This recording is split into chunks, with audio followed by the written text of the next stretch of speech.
umunsi mwiza kuri mwese.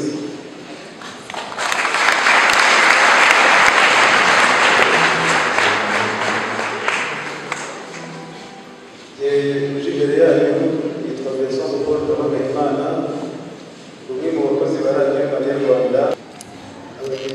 Turi kumwe uyu munsi nawe Yesu bwa mbere ese abagenzi ko barakwiye bakorewe, ndagira ngo tubatura akaririmbo ngiye kubaririmbira kajyanye n'uyu munsi, ariko mu wa mbere amashyi rwose baraberewe.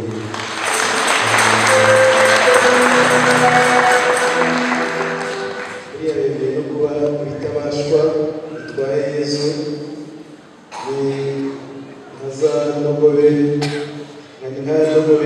Yesu yifashishije agiye gutambagira muri wa murwa.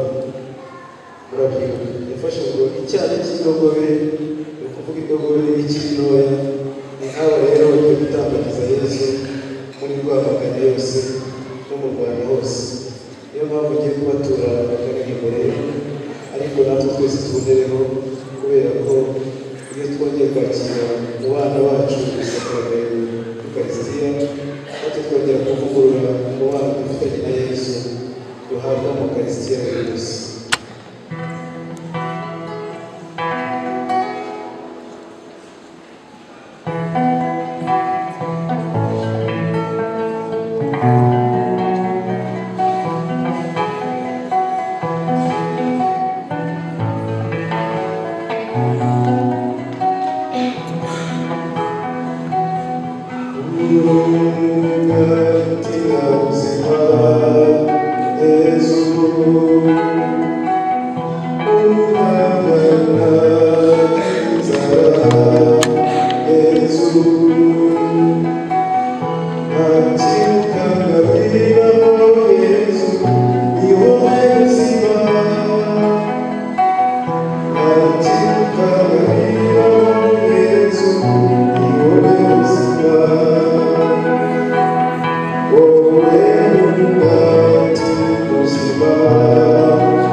Yes.